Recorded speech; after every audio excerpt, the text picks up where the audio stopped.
For today's video, nag-prepare nga lang din ako ng damit ng mga anak ko kasi lalabas nga din kami ng bahay. Abay nangako nga din ako sa kanila na igagala ko nga din sila at gusto nga din nilang maglaro doon sa SM. Hindi nga lang din apat ang gagala kasi gusto ko nga din subukan kung kaya ko nga ba. Kaya na nga din kami ng taxi, papunta nga din ng SM Ecoland. Kapit nga lang din to sa amin kaya hindi nga din ako mahihirapang pagpunta doon. Dating na nga din namin dito na nga din kami nag-lunch. Tapos na nga din namin kumain, dumiretso na nga din kami dito sa may Zoofari. Nung last time nga din, nakita nga din to ng mga anak ko at gusto nga din nilang pumasok dito. Punta nga din namin dito, hindi nga din ako pinayagan. Kasi kailangan nga daw, may guardian nga daw si Iyoy. Ito nga mga minaloka nga din ako sa sinabi nga din nila. Kung anli nga kasi yung kukunin ko para nga din sa panganay ko tsaka yung kay Iyoy. Tapos sabi nga daw nila ay libre na nga daw si baby yan. Sa anli nga din, nasa 400 pesos ang isa. Tapos 100 nga din yung guardian. Daw nila, libre na nga daw si baby yan. Kaso magbabayad nga daw ako. Tapos ang babayaran ko nga daw ay 400 pesos. It means may bayad pa rin si baby yan. So, sinabi ko nga din sa kanila na libre si baby yan pero magbabayad ako. Bali, parang hindi libre si baby yan. Ay, pinatawag ko nga din yung manager nila kung tama nga ba yung sinasabi nila na dapat 2 kids nga lang din yung babayaran ko tapos 2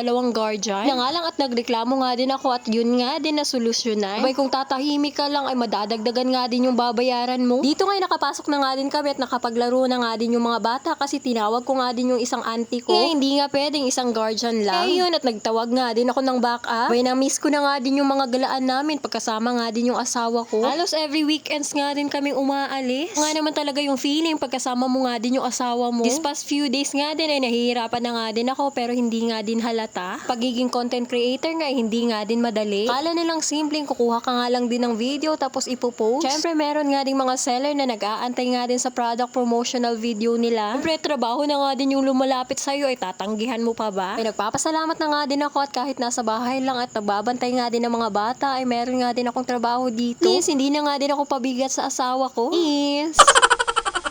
Halat gumapang na nga din dito yung babaeng to, kakasunod nga din kay Iyon. Abay mga nakapalda pa nga din ako at nakasunod nga din ako kay Iyon. Salitan nga din kami sa pagbabantay nga din kay Iyon kasi sobrang likot nga din nitong batang to. Sumakit na nga din tong lieg ko, kakagapang nga din doon. Nga lang din yung mahirap dito, sobrang liit nga din ng space nila. Sayang wala nga din malapit na indoor playground sa amin. No choice nga din kami. Nga din magandang indoor playground kaso sa SM Lanang pa nga din yun. Pupunta nga din kami doon ay mahirap na nga din yung biyahe, pauwi nga din sa amin. Naman, SM Ecoland, maglagay nga kayo ng bagong indoor playground dyan. Pero at least sa simpleng ganito ay nakakapaglaro nga din yung mga anak ko. Tuwang-tuwa nga din dito si baby yan kakalaro. May plano nga din akong bumili ng ganito kasi tuwang-tuwa nga din si baby yan. Nanggalan ko na nga din pala ng sandal dito si baby yan kasi nawala nga din yung isang sandal niya. Parang naiwan nga din namin sa taxi. Tapos nga din maglaro ni baby yan, pinadede ko na nga lang muna siya. Ludo talaga ako sa mga single mom na kaya nga din to lahat. Single parent na hands-on nga din sa pag-aalaga ng mga anak nila. Tapos tinataguyod sila. Maya pumunta nga lang muna ako ng CR kasi parang nakakaramdam na nga din ako ng mali. Ayun, dinatnan na nga din ako at buti na nga lang wala nga din akong tagos. Sawa na nga din yung panganay ko kaya lumabas na nga din kami. Malungkot na nga din si Iyon kasi ayaw nga din niyang lumabas doon. After nga din nilang maglaro, nagmerienda na nga din kami dito. Nagutom nga din ang mga person, kakasunod nga din sa mga bata. Tapos dito ngayon nakatulog nga din si baby yan. Nawala nga din yung lungkot ni Iyon kasi meron nga daw siyang Jollibee.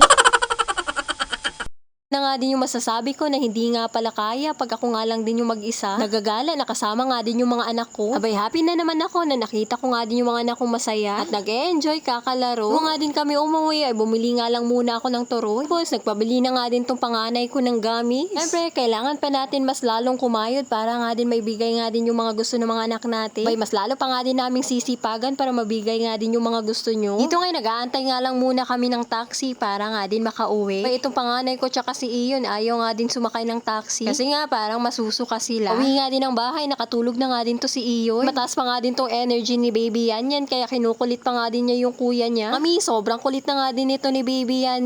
Tapos sobrang ingay na nga din itong batang to. Siya, hanggang dito na nga lang muna. Salamat sa panonood. Paalam!